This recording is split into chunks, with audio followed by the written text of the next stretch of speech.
Well, hello, folks. Another episode of Coffee and Quarantine here on Rock 108. I'm Ned, and let's just say this quarantine is not fun for everyone. I mean, we're all stuck at home. It's a bummer, man. Of course, I'm hanging out in the studio today, though, because I'm hanging out on my show. But bands aren't able to tour, they're not able to do a lot of things. And if you understand how the music industry works, bands need to tour. That's like what they do, man. And they also record songs, and we have to get in the studio and be with people.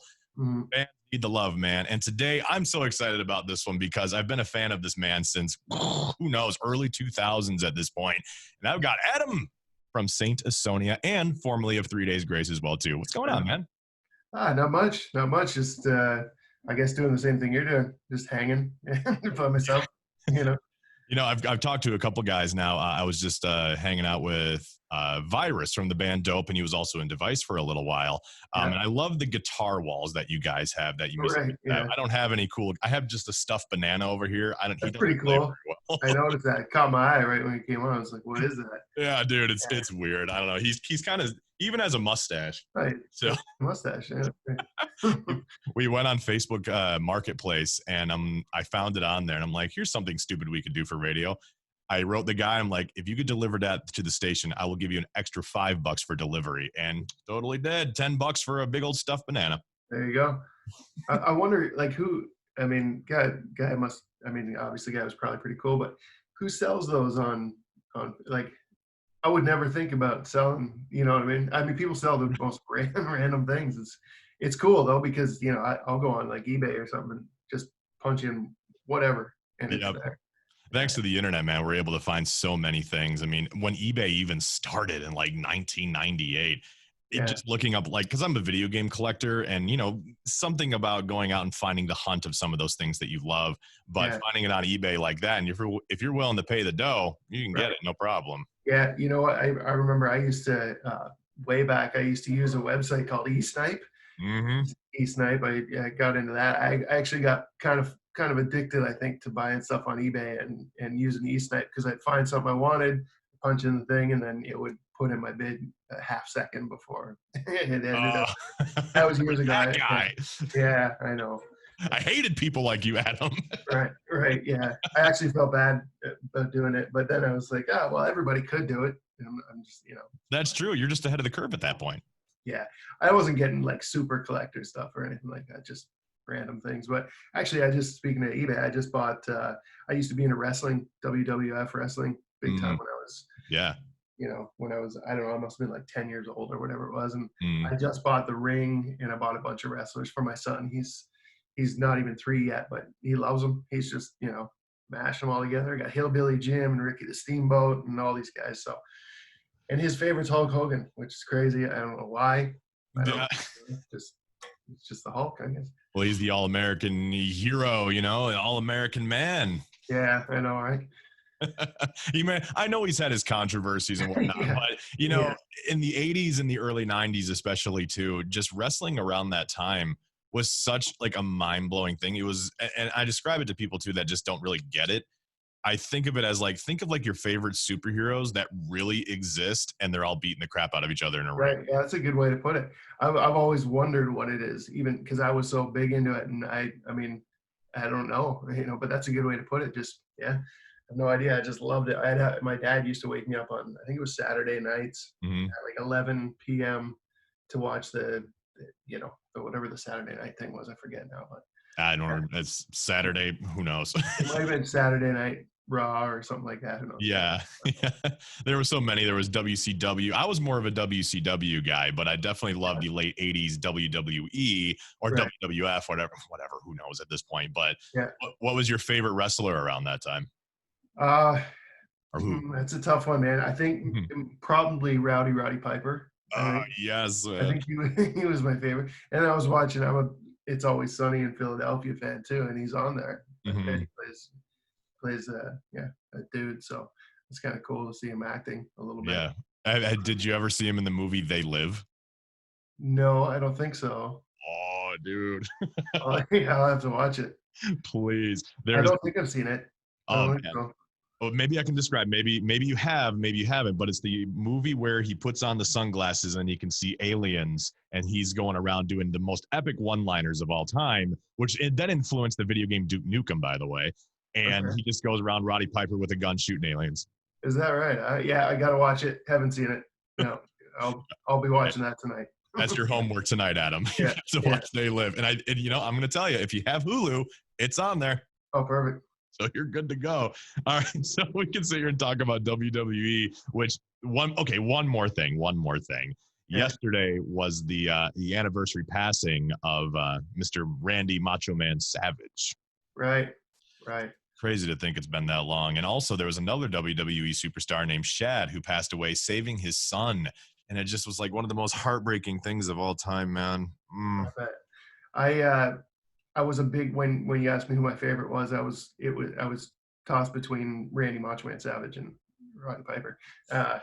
Yeah, it's crazy, man. I thought I heard about Chad, but yeah, I'll have to look that story up. It sounds yeah.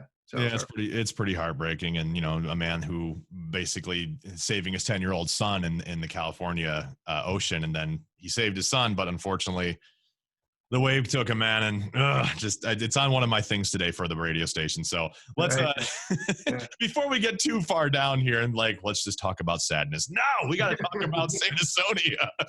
Saint Asonia, man, you got that brand new album now. We just actually are playing right now your brand new single, Blind, and The Hunted, featuring Sully Erna here on Rock 108, was one of our top rated, if not our top rated song for months. It was nuts. Awesome. That's killer. That's great, man. Yeah, we had it was cool having Sully a part of that. Sully and Mike actually started writing that song years ago, and then it got put on the back burner for whatever reason. And so Mike broke it out when we were putting songs together for Flawed Design, and it turned out well, and we had Sully sing on it. So yeah, it's awesome, man. It's cool that it did so well at the station. Happy about it. Yeah, well, in that case, that means you guys, when this whole quarantine situation is over, got to make a stop by at least Cedar Rapids or Iowa City, just we a will. suggestion. We will for sure. Yeah, we were supposed to be on tour all this entire year, basically, and not anymore. Not anymore, man, which is a bummer. Was it going to be a headline tour? Were you on support? What were you guys doing? No, and we were supposed to, the plan was to support Alter Bridge in May, and then in July, we were starting up with Breaking Benjamin and Theory and Bush. Oh, yeah, that's right. And then, that's just recently got postponed a couple days ago. They officially canceled it, which we saw coming anyway. But that tour got canceled, so I'm not sure. I know they're trying to make up the dates and do the entire thing, I think, next year. But there's going to be a lot of stuff to work around. Either way, when we're able to tour, we're going to be out immediately, basically. Yeah. Yeah. And it's 2021 already. I mean, with all these tours and festivals that are getting postponed into next year. I mean, we all thought that 2020, with all these bands announcing tours, I mean, like Rage Against the Machine was coming back, and even like My Chemical Romance was showing back up. Disturbed celebrating 20 years of The Sickness. It was going to be a pretty gnarly year with tours, and now it's like everything's getting delayed until next year, and that's how it's just going to have to be. Yeah, everything's just on hold, right? I think 2021 or late 2021 when we get back to normal, I think it's going to be crazy because everybody's going to be on tour. There's going to be a bunch of records coming out. It's going to be great for music, Oh yeah. It's going to be a lot. In a weird way, it's going to be kind of a weird rebirth, I feel like, because so many people are going to be wanting to get out and see friends and hang out and check out live music. And I didn't realize, because I'm a concert guy. I love going to concerts. I love seeing the live music, the vibe of it all. And you don't realize what you're losing until it's gone. Oh yeah. I think people are starting to really kind of feel that. Yeah, absolutely on a bunch of different levels. But that for sure. Playing shows, I think it's starting to get to the point now, it's just a lot of frustration is setting in, not necessarily for myself, but it seems like I can see it a little bit more clear now. People are starting to really want to get back at it and go out and do things. People are getting cabin fever and all that stuff, but best to stay healthy for the time being.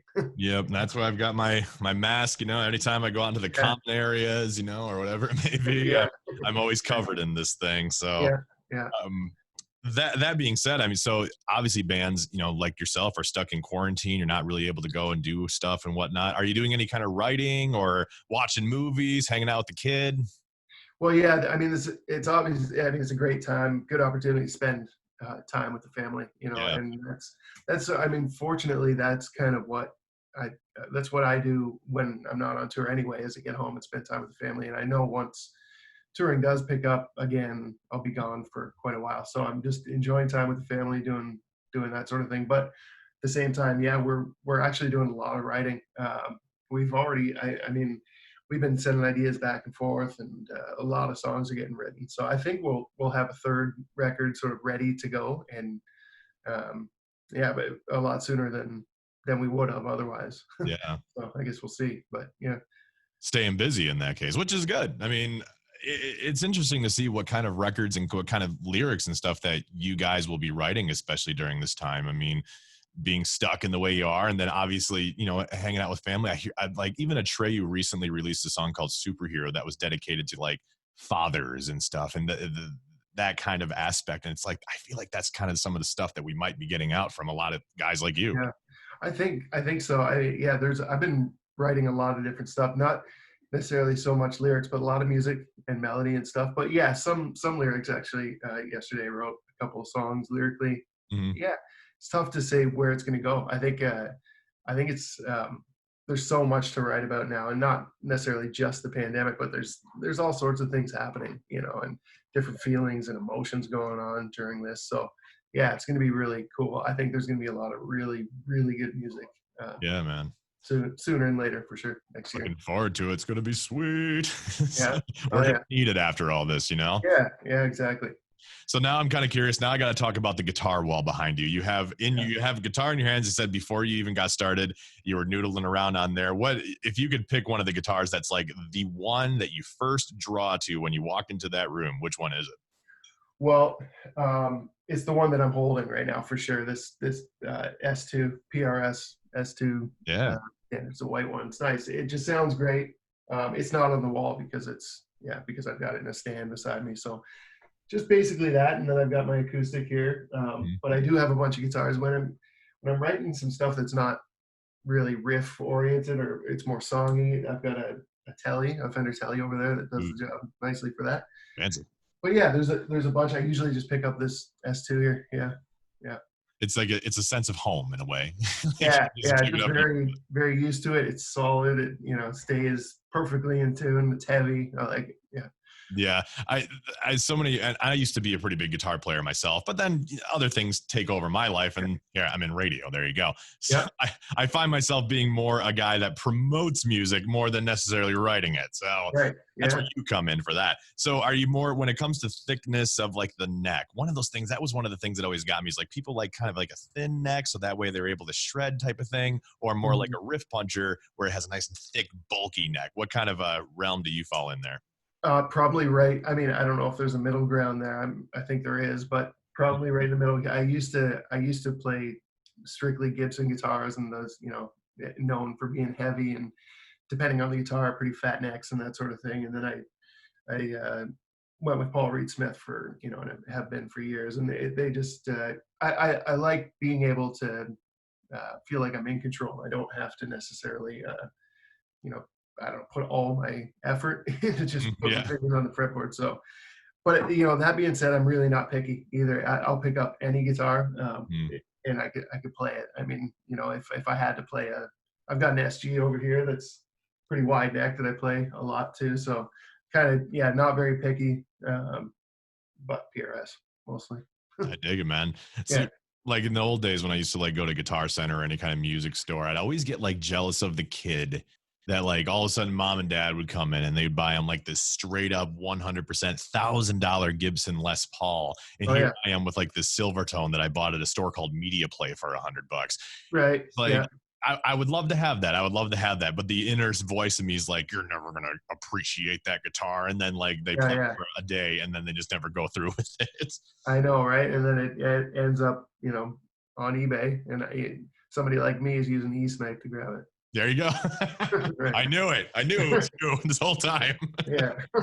So even with that, that kind of reminds me of just kind of some of the stuff that maybe this people that are watching this can kind of get inspired in the same way. But you have to start somewhere, either be it like kind of like if you have the ability to have something really nice, like amazing and like top of the line stuff, then hey, cool. All right. But there's something about the appreciation of buying like a dirty old car or a dirty old guitar or something like that and learning on those things. As I believe Foo Fighters, Dave Grohl even said, he's like, dude, pick up a guitar, you're gonna suck.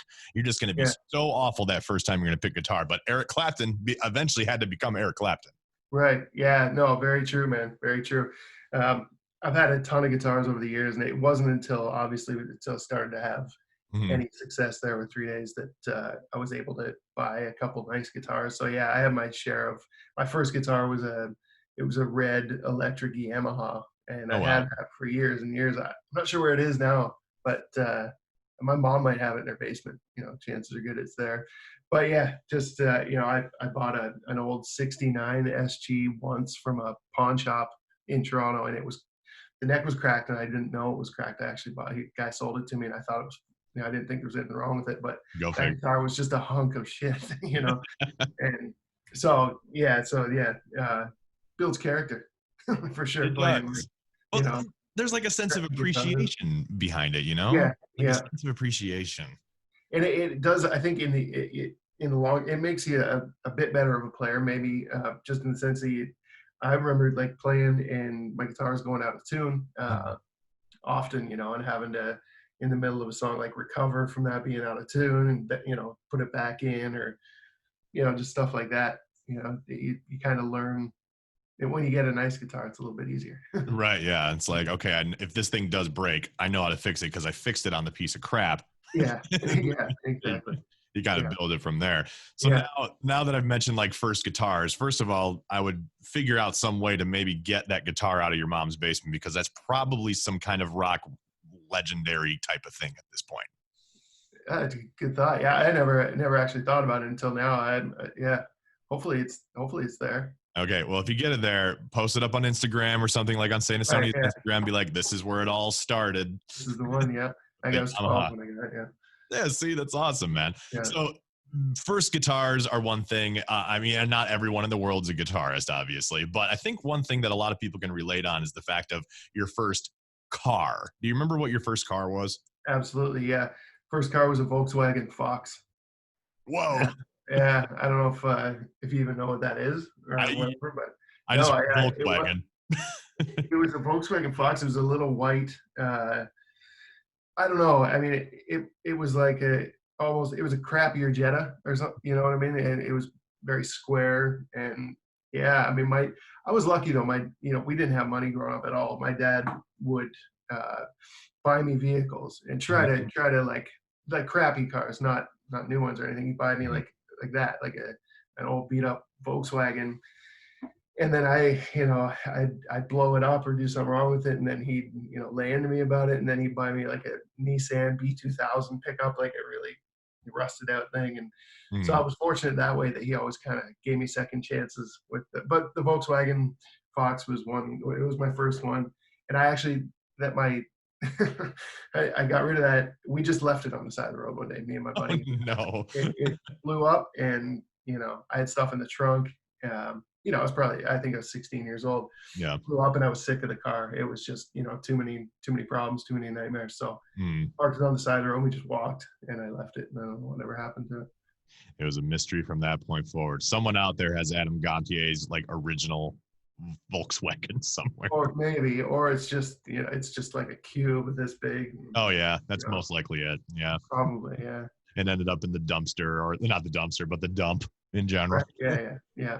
And that was different times. Now before then, it was everything wasn't as environmentally conscious, so they tried to, Yeah, it was just like, throw it in the ocean, it'll be fine, yeah.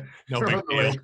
Yeah, Man, something about first cars that not only that, but it just teaches you the same thing. I kind of had that same thing with my dad. I was fortunate enough. He was like, he got rid of his car and he gave it to me. He's like, okay, you can have this car, but you got to fix it. And right. so before I knew it, here I am learning how to put on shocks and struts and change Oh, oil and everything. And yeah. uh, I but mean, I wish I wish I had done that when I was young. Just to know it, because yeah, to this day I don't know much. Now, if I got to do something to the car, if I want to attempt it, I'll just YouTube a video and you know check it, see if I can do it, and then if I can't, forget it.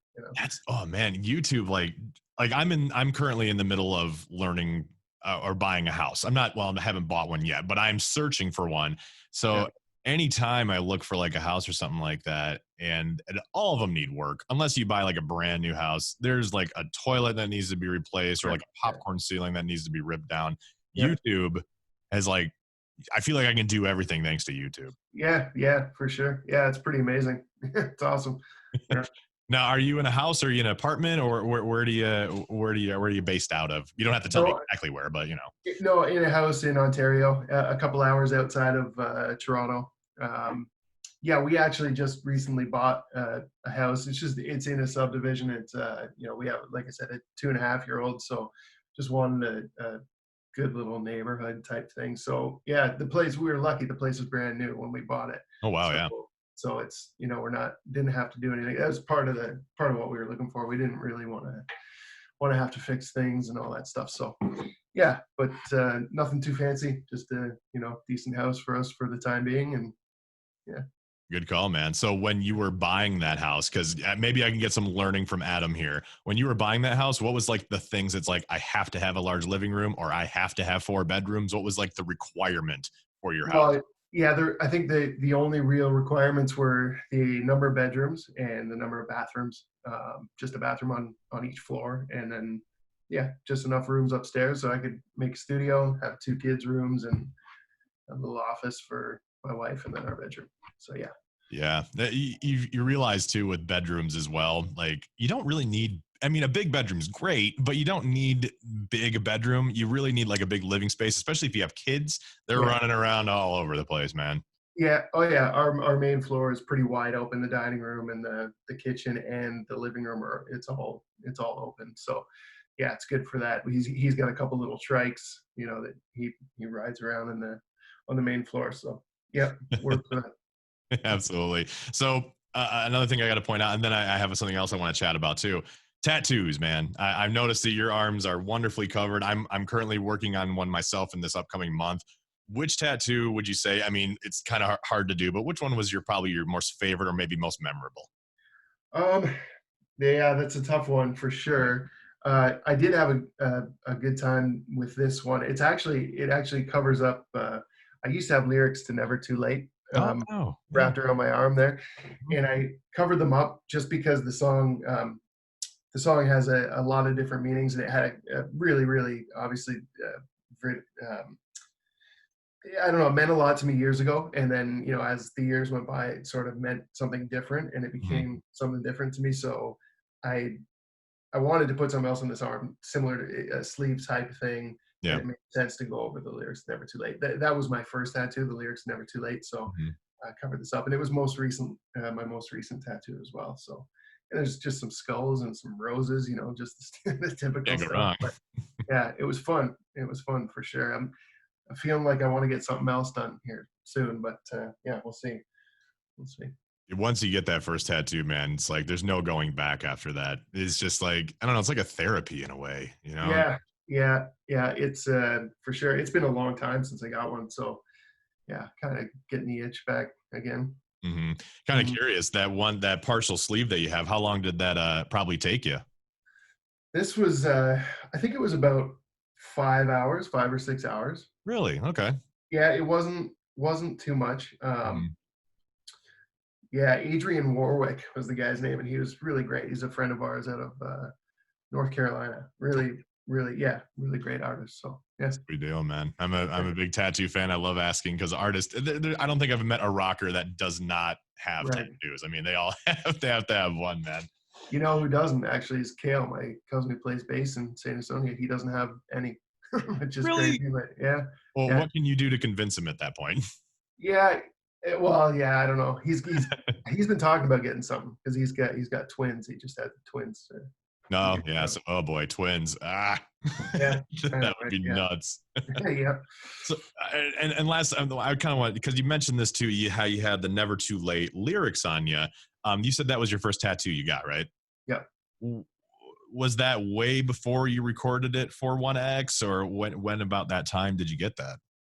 Um, it was you know what? I can't really remember. I Mhm. got a band. I got a solid black band here, and then the lyrics "Never Too Late" underneath that shortly after. So technically, my first one was this band, and then I got lyrics underneath it. But Sure. um, it was right around the time of 1X. It Mhm. was, yeah. So you know, I didn't have any. I probably got my tattoos. I started in about 2007. I think was when I Oh got my man, first one. I guess, yeah, yeah, roughly. I was My just memory's thinking. pretty bad from back then, You're so right. yeah, yeah.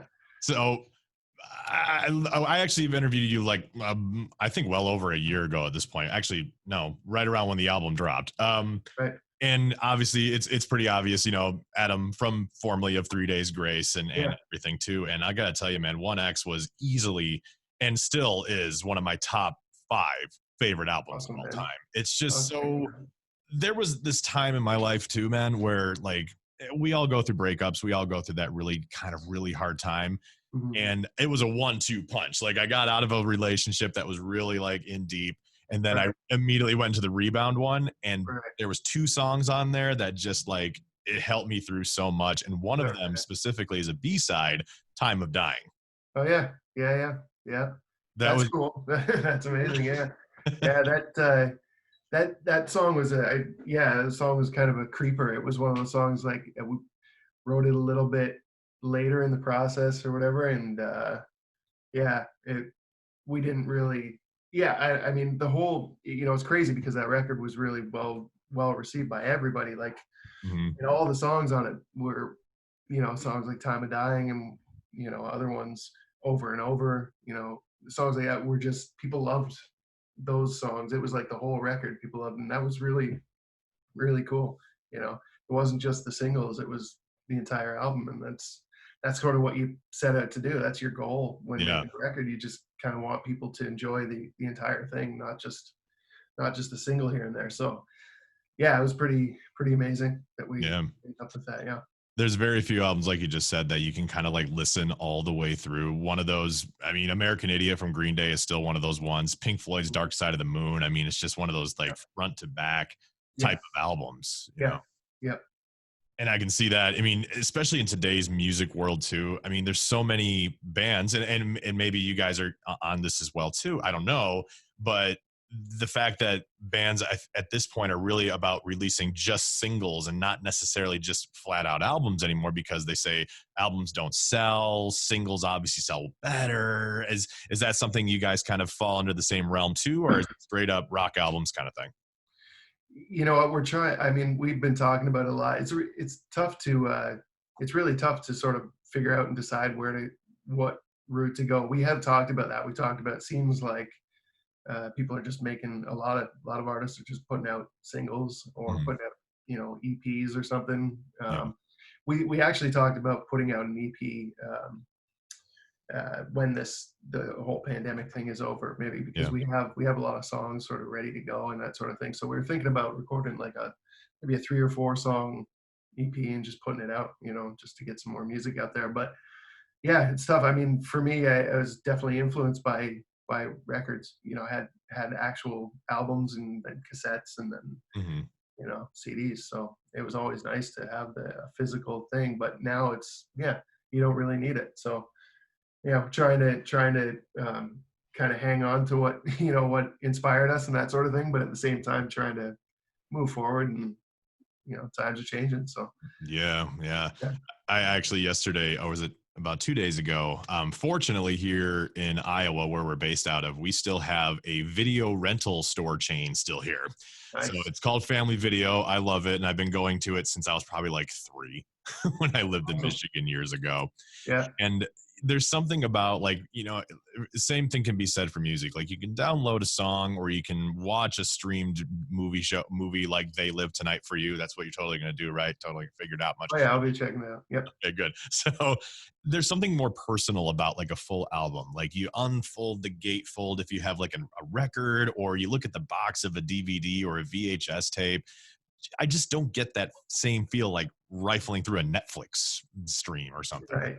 Yeah, no, it's completely different. I think it was the process, the whole going through the motions of it, it was a whole event going to a store. So it was like I don't know, it was a thing, Mhm. going to the movie store and picking out a movie to take home, get excited about it, that sort of thing, and a little tension. But now it's just everything's at the tip of your fingers, right? And Yeah.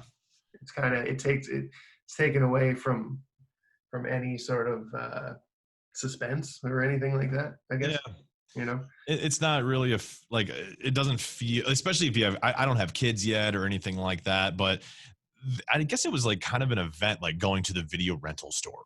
Mhm. You go there, you're able to get a video game or a movie, and you can get your popcorn and a pop or whatever it may be. And it Yeah. was just something you enjoyed. And it just doesn't Yeah. have that same feeling sitting on the couch. No, no, not at all. I used to really enjoy going to the movie store and, renting a couple movies, grabbing a bag of chips, big bottle of pop, taking it home. It was a night. It was a full evening, And then you forgot about the movies, and then you had to pay about $30 in late fees. Yeah, exactly. A lot of times, a few times, I just keep the movie. Yeah. It happened where they're like, you owe us $30, and I'd be like, well, if I paid $30, I would just buy the movie. So Yeah. It's like, you're making out no matter what, guys. Hey, yeah, it'll be all right. So, Adam, I've kept up a good amount of your time, man. So I can't thank you enough for that. And before we kind of wrap up everything, too, do you want any of the fans to know about anything going on right now? Of course, Saint Asonia, the new single "Blind" out right now. Anything you'd like the fans to know? well, I mean, we're online a lot. We're doing some stuff on our Instagram and just trying to stay connected and doing some performances and some shows. So, yeah, just maybe check out our Instagram page and our Twitter and stuff and our Facebook, and we're always doing performances on there. So, hope to see everybody there. Absolutely. That's one more thing before I could sit here and Yeah, talk to you all day. But yes, you guys have figured that out, which is so cool to see that bands like you guys are starting to kind of figure out like, okay, we can't tour, but here's this digital way that we can mhm, do things still. for sure, man. Yeah, I mean, we're also lucky that we all live in the same town, and it's a pretty small town, so we literally live 5 to 10 minutes away from each other. So we can get together, keep our distance, and Mhm. play some songs. So we're lucky in that sense. Mike obviously isn't here. He's in Connecticut, so we're Right. missing him, but we're doing the best we can without him. Yeah, man, still making it work. I mean, even from this point, you've been in the music game as long as anyone too. Like, I don't think I'm ever going to do like a regular phone interview for like the rest of my life. Like, this is Right. clearly the only way, because you not only get like a digital, I can see your face. Yeah. That is so important and is weirdly becoming a lost art thanks to things like texting and all that. Right. Right. Yeah. Absolutely. Absolutely. Yeah. It seems like we might have a new way of life here moving forward, I think. I'm all right with that, man. This is Me something I too. don't mind moving forward with at this point.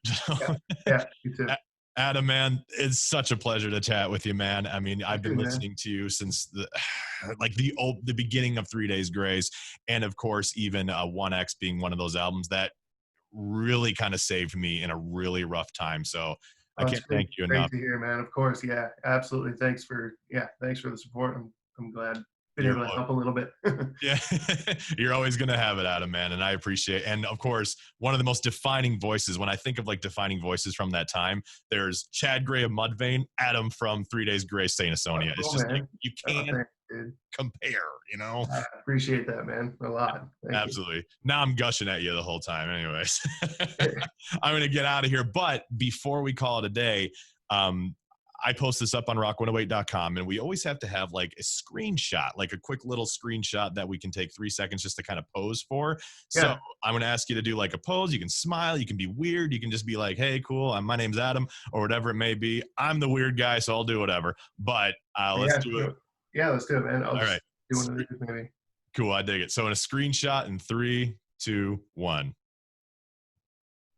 Perfect. Right on. Awesome. Adam, man, you're an absolute treat. And I'm looking forward to seeing you guys on the road. Awesome, man. Thanks so much. Appreciate it. Anytime, man. We'll see you Take care, next buddy. All right. later.